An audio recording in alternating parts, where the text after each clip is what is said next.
This skinny kid nearly walked away from the game after a sudden growth spurt totally ruined his coordination on the ice. After being ignored 3 times, he was finally taken 258th in the total draft. Yet that so-called draft afterthought eventually defied the odds to become the NHL's prestigious Vezina Trophy winning goalie. And the winner of the Vezina Trophy is Pekka Rinne. The entire arena erupted in massive cheers. This is the story of Rinne's rise from a forgotten prospect to an absolutely unstoppable force between the pipes. In professional sports, a specific nickname is given to the very last player chosen in any draft, Mr. Irrelevant. It is a heavy label that often follows an athlete throughout their whole professional career. Part locker room joke and part harsh reality for the kid that absolutely nobody expects to actually succeed. In 2004, the hockey world found its own underdog story just 33 picks from the absolute end. That player was Pekka Rinne, entering a draft that featured 291 total selections. Rinne's name was finally called at 258th overall deep within the 8th round. Born in Kempele, Finland in 1982, Rinne's path to the big leagues was quite unusual. By scouting standards, he was practically ancient, being 21 instead of a young 18-year-old phenom. He had already been eligible for the selection process in 2001, 2002, and 2003. For 3 straight summers, the young goalie waited for a phone call that never seemed to come. All 30 NHL teams reviewed his potential, but ultimately decided to pass on the Finnish goalie. He was dismissed and written off as a complete non-entity by every single scout in the business.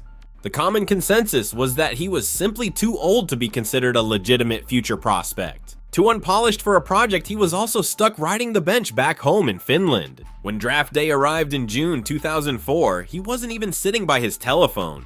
He wasn't watching the broadcast, but was celebrating midsummer with friends, totally tuned out from everything. Having been overlooked so many times, he didn't even bother to check the results that year. Suddenly, a phone call arrived that completely shattered the quiet atmosphere of the traditional summer party. His agent was on the line telling him that the absolute impossible had finally happened for him. The Nashville Predators had decided to spend a late 8th round pick to take a chance on him. Rinne admitted that he was in a state of total disbelief and shock after hearing the news. On paper, this had all the classic markings of a ghost pick with no real future in hockey. He was a player with zero hype and no momentum, but how did he stay so hidden? Why was a 6'5" athlete like him completely invisible to every single scout in the NHL? The secret was in his past, and a decision that nearly ended his hockey career very early. Years prior, around age 15, Rinne went through a massive and incredibly awkward growth spurt. While he gained height rapidly, his physical coordination simply could not keep up with his frame. He felt clumsy and lost on the ice, describing himself as a baby giraffe trying to skate. Those were his own words to describe the painful awkwardness brought on by that rapid growth. He nearly quit for an entire summer because the game had become an agonizing daily struggle. He became so demoralized by his own body that his passion for the sport began to fade. He told his father he was finished and decided to walk away from the rink for good. He skipped a full summer of training, but eventually that burning desire to play the game returned. That time away didn't kill his passion. Instead, it clarified exactly what he wanted to achieve. He returned the next year with a new, relentless drive to prove that he belonged on ice. He learned that pure resilience, rather than raw talent, would be his only way to move forward. However, that new mental toughness did not immediately turn him into a superstar back in Finland. When he finally turned professional, he found himself stuck in a very difficult situation at home. He was playing for Olin Karpat, but he was relegated to backing up Niklas Backstrom. Backstrom was another goaltender who was considered a much hotter prospect in the scouting world. This was a player who would eventually go on to have his own star career with the Minnesota Wild. This is exactly why Rinne was a ghost to the scouts. Whenever they came to watch Karpat play, they saw Backstrom in net.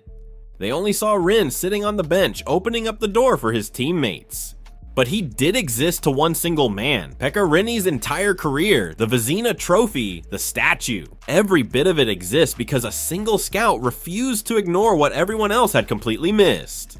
Janne Kekalainen, the savvy European scout for Nashville, was there to watch Karpat, but his eyes kept drifting toward the backup goalie. He was forced to evaluate Rinne almost entirely based on pre-game warm-ups and morning practices. In those fleeting high-pressure moments, while every other scout in the building focused on the game, Kekalainen saw something no one else did. He noted the 6'5" frame, but also the extraordinary, almost superhuman reflexes. He saw the gangly giraffe on skates had finally grown into his massive body, becoming a powerhouse athlete who moved with a shocking blend of speed and poise. He found a hidden gem. Kekalainen went back to the Nashville front office and pounded the table. He was staking his entire professional reputation on a 21-year-old overage backup who had been passed over 3 times. But he was incredibly convincing. He persuaded the management to use a very late round flyer, a pick so deep in the draft it barely mattered on the kid that no one else wanted. Assistant general manager Paul Fenton later admitted just how profound of an evaluation it actually turned out to be, stating it was quite apparent that this young man would certainly be their franchise goaltender of the future.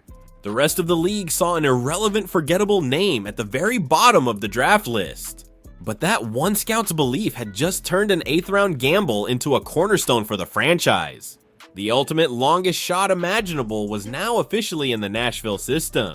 But the real work, that long, slow, painful grind from Mr. Irrelevant to being NHL ready, was just about to begin. That single scout's belief gave him a number, but it didn't guarantee a spot in the big leagues. His journey was just beginning, and it certainly wouldn't start under the bright lights of the big leagues. It would start in the grueling, unglamorous world of the professional minor leagues.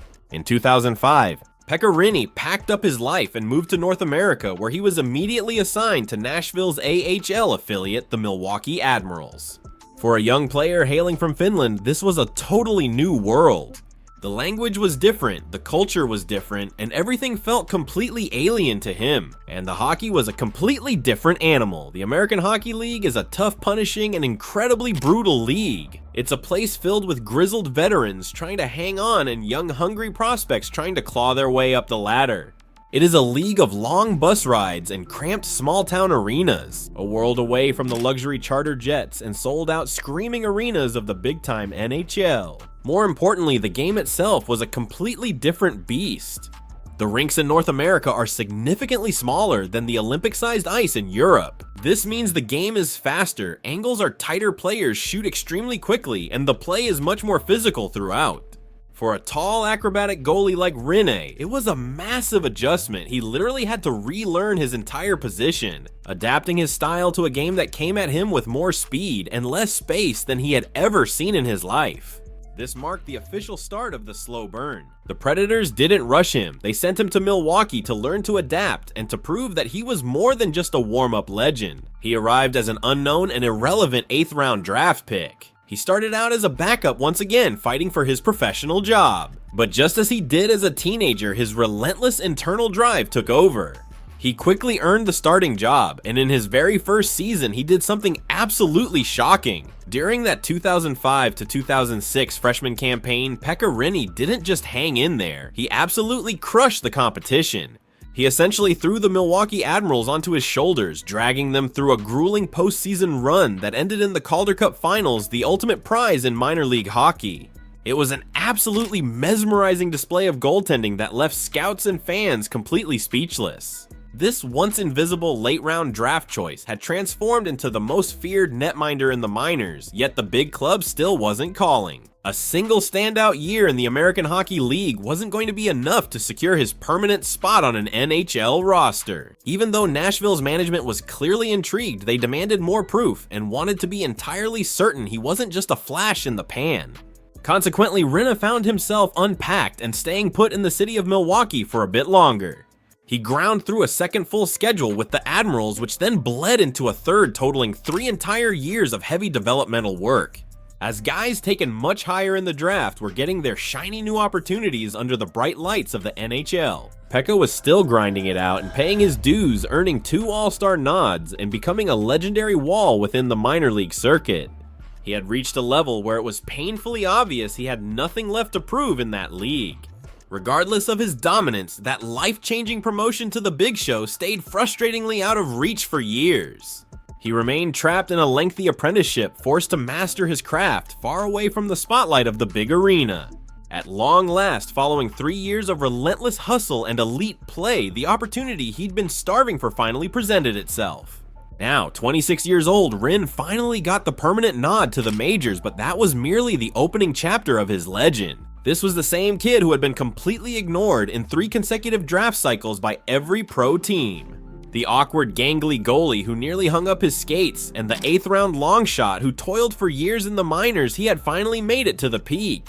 He didn't just fill a roster spot either, he burst onto the NHL stage with the force of a hand grenade. It didn't take long for him to snatch the starting role in Nashville, making it clear to everyone that his minor league success was no fluke. He proved he belonged among the elite netminders of the world, and by 2013, his name was in the conversation for the greatest on the planet. He had become the undisputed heart and soul of the Predators franchise, the one guy they could always count on. Just when he reached the summit of his career, the entire foundation began to crumble without a second of warning. By 2013, Rinne wasn't a hidden gem anymore. He was an established superstar and a frequent finalist for the prestigious Vezina Trophy. Fans knew him for that massive 6'5" frame combined with a level of acrobatic athleticism that seemed to defy physics. His flexibility was legendary, and he had officially silenced every single scout who had ever doubted his unorthodox style. That massive long-term contract extension he signed served as definitive proof that he was the face of the Nashville organization. However, in May of 2013, as the season wrapped up, Rinne went under the knife for what everyone assumed was a standard arthroscopic hip procedure. It was billed as a simple maintenance job to keep him performing at his peak for the next few seasons. This was a routine surgery for professional athletes designed to clear out debris and smooth out the joints for the long haul. The plan was simple: recover, do the rehab, and show up to camp at 100%, but 5 months later, things took a horrific turn. Once October rolled around and the new puck dropped, Rinne's body started sending out major distress signals that he couldn't ignore. He suddenly felt incredibly ill, plagued by a spiking fever that suggested something was going very sideways inside his body. After a battery of emergency tests, the medical team made a discovery that was nothing short of a catastrophe for his future. He was battling a massive E. coli infection, but the real tragedy was that it had settled deep inside his newly repaired hip joint. This wasn't just a bump in the road, it was a terrifying career-ending crisis that threatened his very way of life. The violent bacteria were literally eroding his hip socket, destroying the bone from the inside out with scary speed. The critical joint that gave him his signature explosiveness and agility in the crease was being systematically dismantled by the infection. Even Rinne admitted later on that the situation had reached a point that was incredibly life-threatening and dangerous. He was immediately hauled into the operating room for an emergency procedure where surgeons had to reopen the hip immediately. They had to frantically scrub out the raging infection in a desperate attempt to prevent permanent lifelong damage to his mobility. Even after the surgery was finished, the real battle for his health and career was only just starting to ramp up. For a month of pure agony following the operation, Rinne was stuck on the sidelines with an intravenous line permanently hooked up to his arm. It was constantly pumping his body full of powerful medicine around the clock just to keep him alive. A relentless flow of heavy-duty antibiotics was his only defense against the microscopic invaders trying to wreck his hip joint for good. The entire hockey community was on edge, fearing the worst as he sat out 51 games and nearly the whole 2013 to 2014 season. For a star goaltender whose entire professional identity was truly built on physical flexibility and explosive power, a failing hip was a career death sentence. The hockey world feared his career was finished. Even if he returned, nobody thought he could ever regain that elite athletic form he once possessed in the crease. He had reached 31 years old, battling a horrific bone infection, the young man once seen as totally irrelevant. The veteran who climbed that mountain and reached the peak was now buried at the very bottom. His legendary career seemed over. He was now preparing for an even steeper mountain climb. This second journey was more daunting than his first. Rinne's comeback was about more than healing. He had to prove to everyone that he still truly belonged. He returned for the 2014-15 season, but the hockey world watched him with heavy skepticism. Could he remain that same elite, dominant goalie? Could he still pull off those explosive acrobatic saves after his hip was nearly destroyed by illness? He answered critics by delivering a career-best year. He wasn't just playing, he was taking over games. He put up MVP-level statistics while single-handedly carrying the Nashville squad to victory night after night. He demonstrated to everyone that his body had finally and fully mended, and that he remained a top-tier global talent. This grueling journey involved much more than just his physical recovery. It centered on capturing the one major individual achievement that had constantly escaped his grasp: the prestigious Vezina Trophy, the award for the league's most outstanding goaltender. This pursuit defined his legacy. It became a narrative centered on constant agonizing rejection. Even before his health crisis, he would reach the pinnacle only to hear that he wasn't quite good enough yet. Back in 2011, he was a top contender for both the Vezina and the Hart Trophy, yet he lost to Tim Thomas. During the very next campaign in 2012, he earned another finalist nod. This time, Henrik Lundqvist took the prize. He was becoming the runner-up who never won. Currently, after surviving that terrifying medical ordeal, he was a finalist for the third time. That specific season represented his ultimate redemption. The storyline was absolutely perfectly flawless. The hero who conquered a career-ending illness returns to seize his throne, yet the award voters simply did not agree. For a third time, he suffered a snub, losing out on the trophy to Carey Price. He was 32 and had now been a finalist on 3 different occasions. He faced rejection before his physical breakdown, and he faced it again even after his miraculous return. It felt like fate had decided his name would never be on that silver, that Mr. Irrelevant pick was never meant to be the best. For most professional athletes, this would be the final chapter. After the long struggle, the horrific health scare, and the failed comeback, most players would have just walked away. Yet Pekka Rinne stayed focused. The 2015-16 season rolled by. During the 2016-17 run, he willed his squad through a miracle trip to the Stanley Cup Finals. Then the 2017-18 season arrived. At 35 years old, an age where most netminders face a steep and undeniable drop in their performance, Pekka Rinne put together the most spectacular and dominant campaign of his entire professional career. His performance was a masterclass in grit. He wasn't just playing well, he was an impenetrable human fortress. He served as the undisputed general and the emotional foundation for the entire Nashville franchise. Every single evening, he proved himself to be the most talented individual on the rink. He notched 42 wins, 8 shutouts, and maintained an incredible .927 save percentage throughout the year. He wasn't simply padding his resume, he was winning. Between February 19th and March 19th, the Nashville Predators managed to put together a historic 11-game winning streak that shattered franchise records. And Rinne acted as the anchor for almost every single victory recorded. His brilliance was so overwhelming that he single-handedly elevated the entire organization to unprecedented levels of success. He spearheaded the Nashville Predators' charge toward their inaugural President's Trophy, securing the league's top regular season performance across the whole NHL. At 35 years of age, he stood at the summit, undoubtedly the premier goaltender in the game. This time, his greatness was undeniable. That spring, the hockey world finally recognized his greatness. That grueling, seemingly endless uphill battle had finally reached its peak. This was the kid overlooked in 3 separate drafts, an 8th-round long shot who spent years grinding in the minors. The man who nearly lost his career to a gruesome hip-devouring infection was finally invited to step out onto the stage. Pekka Rinne was finally handed the prestigious Vezina Trophy. He stood on that stage, visibly moved, clutching the silver hardware that had escaped his grasp for 10 years, thanking childhood idols. He honored legends like Martin Brodeur, Patrick Roy, and Dominik Hasek, calling the massive honor profoundly humbling beyond any words. His epic odyssey was finished. The once-forgotten backup from Kempele, taken 258th overall, had truly arrived at last. He wasn't even watching the actual draft. Now his name was etched onto the same trophy as the legendary figures whose posters once decorated every inch of his walls. Rinne eventually retired as a franchise legend and remains one of the most cherished players in Nashville history. He earned the distinct honor of being the very first player in team history to have his number 35 raised high into the Nashville rafters. A massive bronze monument of the goaltender now stands proudly outside the arena. It serves as a permanent testament to the man who built this franchise. He currently holds the all-time record for the most victories by any Finnish-born goaltender in the entire history of the NHL. He even managed to accomplish the absolute impossible for a goalie. On January 9th, 2020, he actually fired the puck into the empty net, joining an elite club of just 12 NHL goaltenders ever.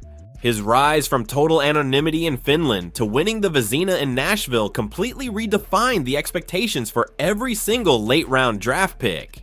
He certainly wasn't Mr. Irrelevant. Instead, he was Mr. Inevitable, the lanky giraffe on skates who came dangerously close to quitting the game forever. An 8th round afterthought who stared down rejection and a life-altering infection only to return more dominant than he was.